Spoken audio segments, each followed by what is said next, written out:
Halo teman-teman, saya Sally Silviani. Di sini saya akan menjelaskan materi yang pertama, yaitu kalimat efektif. Definisi dari kalimat efektif. Kalimat efektif adalah kalimat yang disusun untuk mencapai daya informasi secara baik dan tepat. Ciri-ciri dari kalimat efektif: memakai diksi yang tepat, mempunyai unsur pokok penting, minimal subjek dan predikat, melakukan penekanan ide pokok, mengacu kepada penghematan kata, memakai variasi struktur kalimat.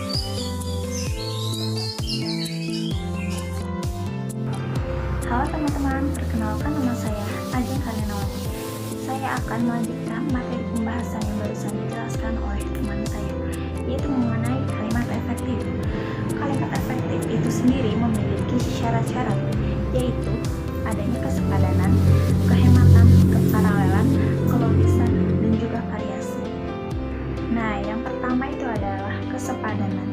Kesepadanan adalah keseimbangan antara pikiran dan juga struktur yang digunakan. Ciri-cirinya yaitu adanya subjek dan juga predikat yang jelas. Nah, yang kedua yaitu kehematan. Kehematan adalah usaha untuk menghindari pemakaian kata-kata atau kalimat yang tidak perlu, yang berarti sebuah kalimat akan menjadi padat dan berisi.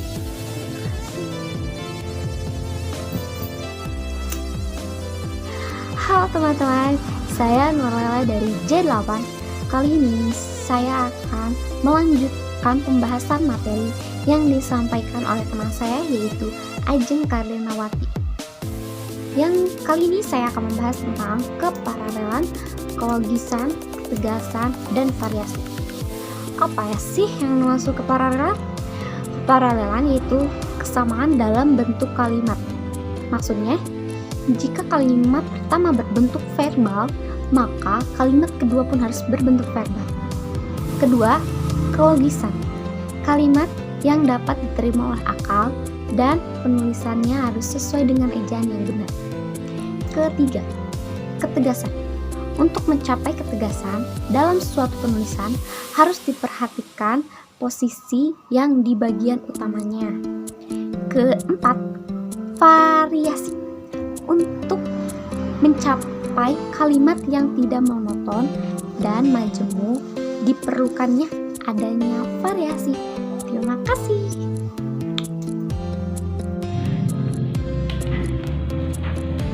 Halo teman-teman, perkenalkan nama saya Siti Yusiana Yusuf dan saya akan melanjutkan pembahasan dari sebelumnya.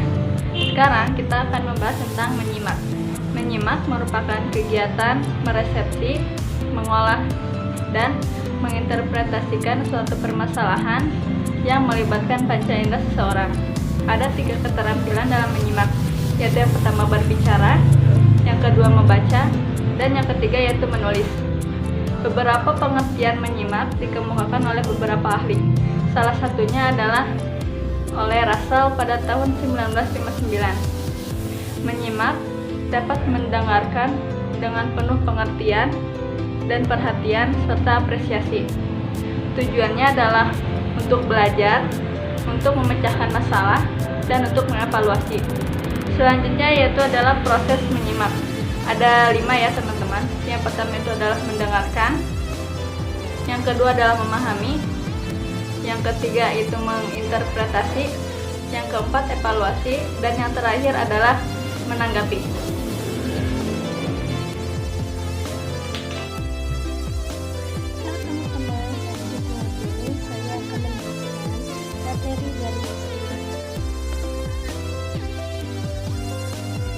Menurut Goss, proses mendengarkan terdiri dari tahapan-tahapan.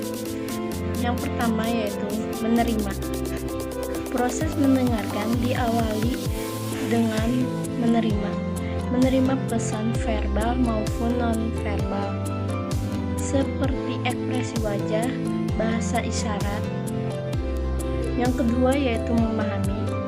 Memahami adalah tahapan di mana penerima pesan berusaha mengerti serta memahami apa yang disampaikan terhadap pesan tersebut.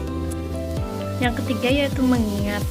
Pada tahapan proses mendengarkan harus dipenuhi ingatan dengan baik agar pesan yang disampaikan mudah diingat dan dimengerti. Yang keempat yaitu evaluasi. Evaluasi terdiri dari pengambilan kesimpulan. Yang kelima, menanggapi. Menanggapi artinya merespon pesan tersebut. Yang terakhir, saya akan menjelaskan tentang contoh menyimak. Menyimak dengan arti memahami atau mendengarkan. Yang pertama yaitu menyimak berita, yang kedua menyimak puisi, yang ketiga menyimak khotbah, yang keempat menyimak cerita rakyat. Pada kalimat tersebut, menyimak, mendengarkan atau memahami isi khotbah, puisi, serta berita atau cerita rakyat dan sebagainya.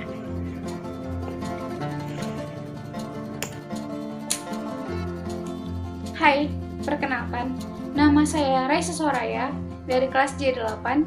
Di sini saya ingin melanjutkan materi dari teman saya Siti Nurjani. Di situ kita dapat, pertama, bertanya jawab tentang permasalahan yang ada kaitannya dengan apa yang terjadi. Kedua, mencatat pokok-pokok isi berita. Ketiga, dapat mengungkapkan secara tulis dan lisan. Keempat, dapat menyimpulkan cara efektif menyimak berita. Perbedaan menyimak dan mendengarkan. Proses mendengarkan terjadi tanpa perencanaan atau secara kebetulan. Sedangkan menyimak kesengajaan cukup besar. Lebih besar dari mendengarkan karena kegiatan menyimak ada usaha memahami apa yang disampaikan oleh pembicara. Sedangkan kegiatan mendengarkan tingkat pemahamannya belum dilakukan.